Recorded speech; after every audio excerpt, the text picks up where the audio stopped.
Nabi melakukan konsolidasi politik di masjid, iya. Untuk apa? Untuk melawan musuh bersama yang bernama kafir Quraisy. Ulama-ulama kita juga dulu menggunakan masjid sebagai alat konsolidasi.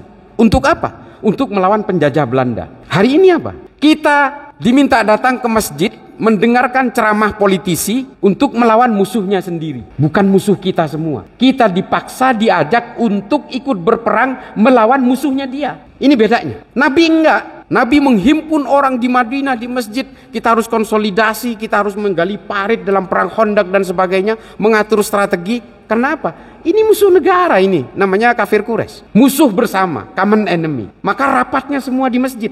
Termasuk ulama-ulama NU, Muhammadiyah, Persis, Al-Wasliyah. Dulu ketika menghadapi Al-Khairat di Palu sana, ketika menghadapi penjajah Belanda, itu semua rapatnya di masjid. Karena memang musuhnya Belanda, musuh semua orang. Hari ini kan enggak. Partai nyebarin amplop di masjid untuk membayar orang supaya ikut memusuhi musuhnya dia sendiri. Padahal kita nggak ikut musuhan sebenarnya. Kita ditarik untuk ikut bermusuhan musuhnya dia sendiri. Offside ini nggak boleh. Islam tidak punya tradisi seperti itu.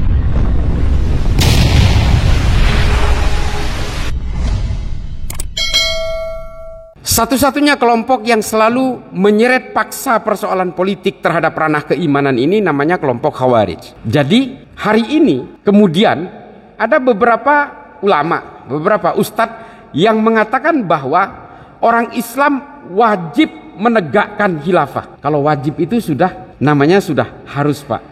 Kalau kita tidak melakukan artinya berdosa. Ini pola Khawarij seperti itu, Pak. Lalu kenapa khilafah ini mereka mengatakan bahwa khilafah ini buatan Allah? Supaya untuk mempertegas bahwa urusan ini betul-betul urusan akidah. Kan begitu. Kalau dikatakan ini bukan buatan Allah, maka faktor akidahnya menjadi gugur. Percuma saya mengatakan bahwa kalau tidak mendukung ini maka kalian bukan Islam dan sebagainya. Makanya dikatakan ini buatan Allah. Padahal khilafah itu, Pak, semua kitab sejarah, kitab-kitab tarikh mengatakan, bahkan Ibnu Taimiyah dalam Taklid As-Siyasatus Syariah, dia mengatakan sistem ahlul halli wal aqdi ini seharusnya tidak dipakai oleh Bani Abbasiyah. Kenapa? Ini buatan bangsa Romawi. Namanya Concilium Plebis.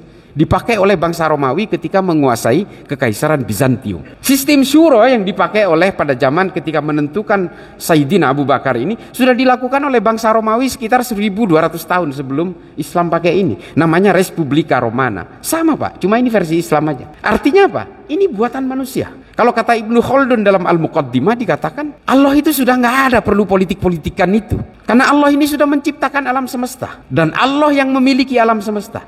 Manusialah kemudian yang sering mengatasnamakan langit untuk menguasai petak-petak bumi. Ini kata Ibnu Khaldun. Atas nama langit itu maksudnya atas nama Allah. Nah ini kemudian yang khilafah ini, kalau saya nih curiga nih, kantor pusatnya Ikhwanul Muslimin dan Hizbut Tahrir itu di London, Pak, di London. Nah ini yang harus kita perhatikan. Pendanaannya, saya udah cerita tadi, saya tenaga ahli di Densus 88. Pendanaannya datangnya dari Eropa, Pak. Berliku. Ada yang lewat Qatar, ada yang lewat Kuwait, ada yang lewat Cayman Island, ada yang lewat Bermuda, ada yang lewat negara-negara perintil Pasifik seperti Fiji.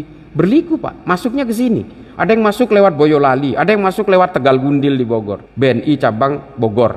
Ada yang lewat BNI cabang Boyolali. Jatuhnya ke siapa? Orang yang berkedok menjadi ekspor impor beras di Boyolali. Setelah itu uang itu dibawa gelondongan berbentuk cash ke Jakarta, lalu distribusikan, disetor ke bank dan dikirim kemana-mana. Data intelijen, saya bertanggung jawab dengan ini. Orang Barat loh yang membiayai. Sementara di negara-negara Islam gerakan khilafah ini justru diharamkan dan dilarang. Saudi itu kalau dengar kata Hizbut Tahrir itu pasti diuber, Pak. Digantung pasti. Kiai Yusuf Al-Qaradawi itu karena dia mendukung khilafahnya Ikhwanul Muslimin sampai beliau wafat itu tidak boleh masuk Saudi, nggak boleh.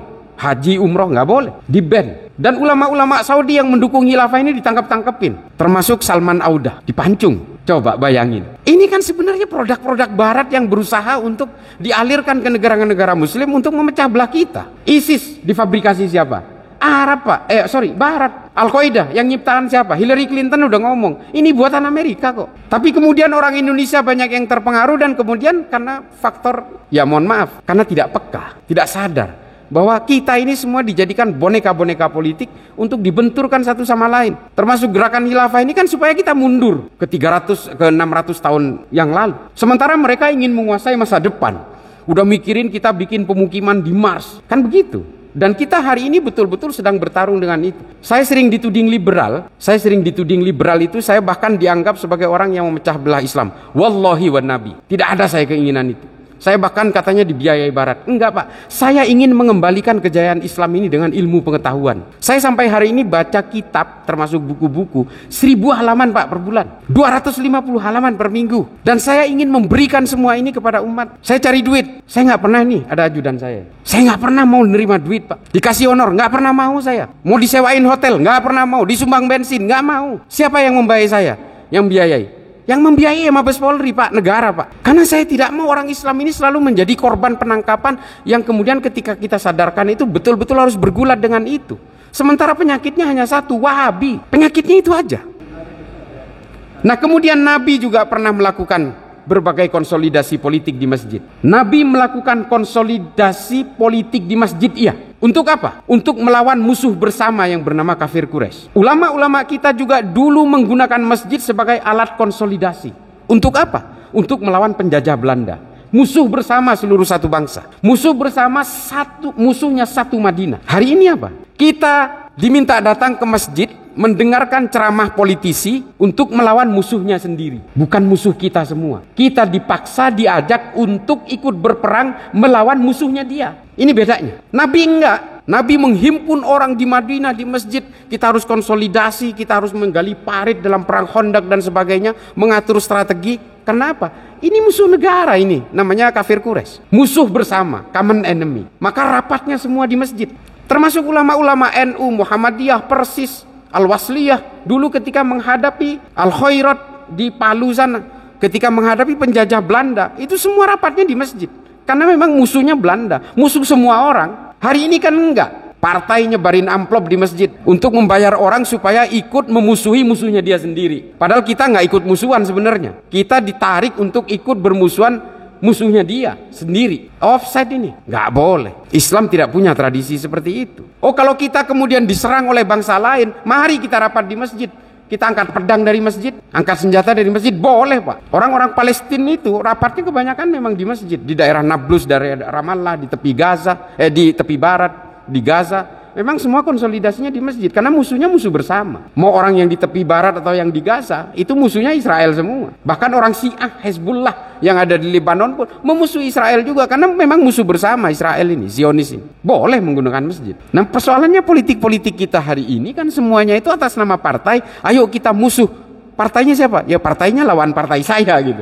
Nah ini kan artinya kita diseret paksa ke dalam permusuhannya dia, bukan musuh negara, bukan musuh bersama. Nah itu bedanya antara politik masjid Nabi dan politik orang dalam pragmatisme politik. Itulah kenapa Khalifah Umar bin Abdul Aziz melawan ini. Karena apa? Yang Muawiyah mencaci maki Sayyidina Ali, yang kelompoknya Sayyidina, ini dua-duanya udah wafat nih. Muawiyah bin Abu Sufyan dan Sayyidina Ali udah wafat, tinggal grup-grupnya aja nih, tinggal kelompok-kelompoknya aja yang saling caci maki. Makanya kemudian Khalifah Umar bin Abdul Aziz menghentikan ini, karena ini sepihak ini, sepihak. Nah itu ya Pak. Apa yang mana? Yang mana pertanyaannya?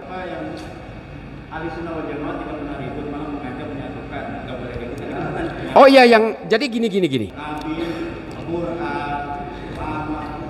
Begini, yang paling bahaya itu Pak, menurut saya hari ini di dalam kelompok Islam sendiri. Kalau kelompok Wahabi ini memang mengglorifikasi kekerasan. Yang tidak jauh bahayanya juga ini adalah kelompok sekularisme dan liberalisme. Ini jauh lebih bahaya sebenarnya secara akidah dan secara syariah. Ini jauh lebih berbahaya. Karena gini, saya punya teman juga sekolah di Amerika, tapi bukan sekolah Islam Pak. Dia sekolah di sekolah umum. Sekolahnya di Princeton, di New Jersey. Dia itu makan babi Pak, Islam. Karena dia menerjemahkan khinzir itu bukan babi. Nah yang kayak begini ini kan bahaya Pak. Dia Islam, dia menguasai keilmuan Islam, tapi kemudian dia menggunakan tafsir sesuka-sukanya. Nah ini memang kelompok liberal dan sekuler. Ini jauhkan anak-anak kita dari pemahaman seperti ini.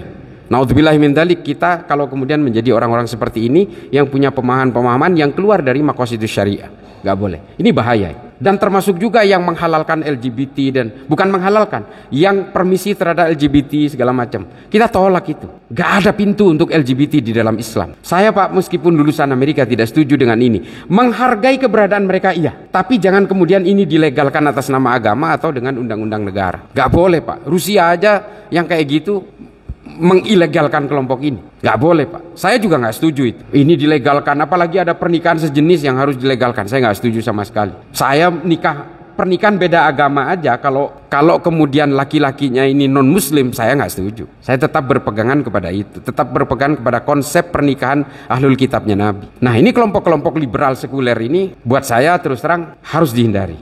Karena ini halus sekali Pak. Halus. Meskipun ada banyak tokoh sekuler dan liberal yang kemudian insaf pada akhirnya. Banyak Pak. Teman saya yang tadinya liberal, ini tapi kalau yang belum insaf Pak, puasa pun dia nggak puasa Pak. Sholat pun nggak sholat. Banyak Pak. Ya mudah-mudahan kita semua dijauhkan dari pemahaman seperti ini. Kita betul-betul melekat secara akidah maupun secara syariat. Itu aja, itu kita harus jauhkan. Tapi tidak kalah pentingnya adalah ada orang yang kemudian menggunakan jubah-jubah kesalehan dan jubah-jubah agama yang justru mengagitasi kita dengan penghakiman dan pengkafiran terhadap orang yang berbeda. Ini nggak boleh Pak. Kita ini kan semua hidup dengan tafsir-tafsir. Apakah kemudian kita ini semua sama tafsirnya? Belum tentu Pak. Kalau kita ke Mekah Pak, ada yang sholatnya sendakep, ada yang sholatnya itu lurus begini, ada yang lagi sholat itu netein anaknya yang ibu-ibu, ada juga yang sambil sholat itu baca ayat di HP, macam-macam. Tahu nggak mereka dengan yang berbeda-beda ini? Semuanya mengaku Islam dan semuanya mengaku benar Pak. Nah itulah tafsir. Tapi setidaknya Pak, yang paling indah dari proses ketika berhaji atau umroh itu, saya baru pulang Pak sebulan yang lalu, saya umroh. Nah yang paling indah dari situ adalah itulah satu-satunya ritual ibadah di dalam Islam yang setiap aliran apapun mengakui bahwa itu adalah tempatnya orang Islam untuk melebur dosa. Yang Syiah juga melakukan haji, yang Syiah juga melakukan umroh ke Mekah, yang orang-orang aliran-aliran yang aneh-aneh di Afrika juga melakukan haji ke Mekah. Artinya semua sama di situ Pak. Tawaf, sa'i dan sebagainya.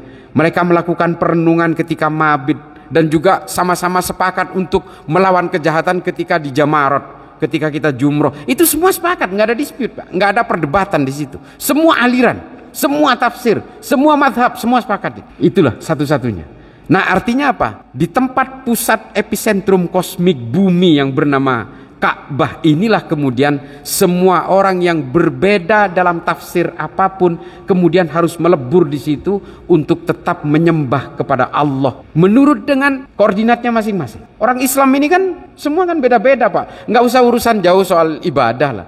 Soal air liur anjing aja kita berbeda banyak. Ada yang najis mughalladah, ada yang najis biasa.